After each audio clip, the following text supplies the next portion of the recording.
They called it Ukiyo, the floating world, a word that once meant sorrow and impermanence in Buddhist thought, reborn in Edo, Japan as a celebration of beauty, pleasure, and the fragile moment between sunrise and fading lantern light.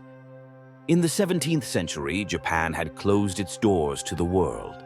The shoguns of the Tokugawa dynasty ruled with iron precision. Peace had returned, but at a price. The samurai laid down their swords, merchants quietly became rich, and the people of Edo, caught between duty and boredom, built a secret paradise of escape. Beyond the city walls, in a place called Yoshiwara, the floating world took shape, a city within a city, where reality was suspended and time slowed to the rhythm of a shamisen song. There, courtesans, poets, actors, and artists lived in a theater of illusion.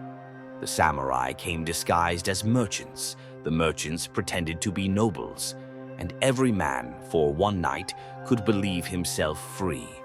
But freedom in Edo always came with a price. The courtesans of Yoshiwara were not the nameless shadows history often paints them to be. They were celebrities, trained in dance, poetry, music, and conversation. The highest ranked, called oiran, could decide who would see them, and men of wealth and power would bankrupt themselves for a chance to walk beside one. Yet behind their smiles, their lives were rarely their own. Many were sold into the trade as children, trapped in a cycle of glamour and confinement. Still, they became muses, women like Tako and Ajamaki, whose faces graced the woodblocks of artists like Kitagawa Utamaro, who captured them not as sinners but as symbols of longing itself. The prince, Ukiyo-e, became the mirror of the floating world, mass-produced visions of beauty that ordinary people could hold in their hands. They showed courtesans in silk robes, actors frozen in mid-performance, lovers parting beneath cherry blossoms. Behind every print was the hand of an artist working by candlelight, mixing colors from ground minerals and pressing them into woodblocks that told stories of a Japan both real and imagined. Among these artists, one name would transcend them all: Hokusai. He was born into poverty, changed his name more than 30 times, and lived through earthquakes, fires, and personal tragedy.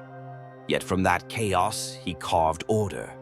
In 1831, he created the Great Wave off Kanagawa, a print that would become one of the most recognized images in the world. But to Hokusai, it was never about a wave. It was about life, how even the mightiest forces of nature could dwarf human ambition, yet leave behind beauty in their destruction. That was the essence of Ukiyo, a beauty born of transience. In the same breath that celebrated joy, it mourned its passing. To live in the floating world was to know that every pleasure carried the shadow of its end, but even paradise can rot from within. As the decades passed, Edo's floating world grew decadent. The merchants who had once escaped there now owned it, and the art that once whispered of impermanence became an industry. The government, fearing moral decay, began to impose strict censorship. Artists were forbidden from depicting courtesans or kabuki actors by name. Yet they resisted, encoding meaning into colors and gestures, transforming defiance into art. Utamaro himself was imprisoned for violating these laws, but his prince, the delicate curve of a neck, the half-lidded gaze of a woman lost in thought, continued to sell in secret, passed from hand to hand like love letters to a fading dream. The floating world was never truly about indulgence.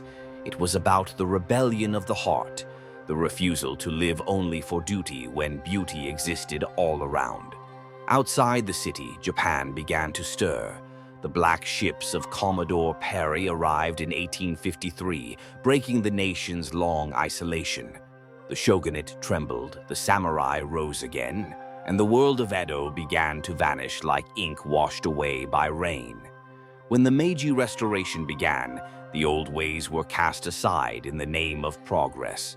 The theaters of Yoshiwara emptied, the courtesans faded into memory, and the woodblock masters laid down their tools. Yet as Japan opened its doors to the West, the floating world escaped its own death. It traveled. In the salons of Paris and the studios of Europe, artists like Van Gogh, Monet, and Whistler discovered Ukiyo-e, and in those strange compositions, the bold lines, the empty spaces, the asymmetry, they found a new way to see. The floating world, born from repression, had become the spark of modern art. But to the people who had lived it, it was never a theory. It was a heartbeat. It was the laughter echoing down narrow alleys lit by red lanterns, the rustle of silk as a courtesan turned her head toward a customer she did not love, the brush of ink on rice paper, the scent of spring rain on wooden bridges, every moment precious because it could not last. The floating world taught Japan to love the impermanent, to find grace in what fades. That truth still lingers in Japanese aesthetics today. In the cherry blossoms that fall after only a week, in the tea ceremony's quiet humility, in the notion of mono no aware, the gentle sadness of things. When you stand before Hokusai's great wave today, you are not looking at a picture of Japan. You are looking at a memory of how humanity once tried to live beautifully, even knowing the beauty would die. That is the paradox of the floating world. It was built to forget, yet it is remembered forever. Beneath the gold and the laughter was something profoundly human, the awareness that life is brief and that every joy we chase is already slipping through our fingers. Edo's artists, courtesans, and poets understood this better than most. They lived inside that truth every day.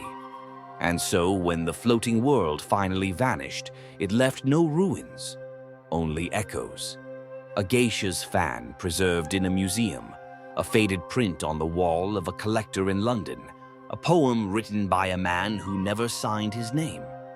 These fragments remind us that the most fragile things we create can sometimes outlast empires. The samurai are gone, the shoguns forgotten, but the floating world, the dream of living in beauty, even just for a moment, still lives within us. Perhaps that is why we still chase light through lenses, still tell stories, still try to capture time before it escapes. Because like them, we too live in a floating world. And so the story of Edo is not a tale of decadence or sin.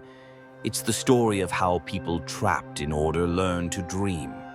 The courtesans, the poets, the artists, they weren't trying to escape reality. They were trying to make it bearable. And maybe that's what art is for, to remind us that beauty is not meant to last, only to be seen before it fades. So when you next see a wave, a blossom, or the shadow of a lantern in the rain, remember the people who lived for those things, who built a world that floated not above the earth, but within it, to explore more lost worlds where art, faith, and humanity collide. Subscribe to Teduent, where history is not told, it is remembered.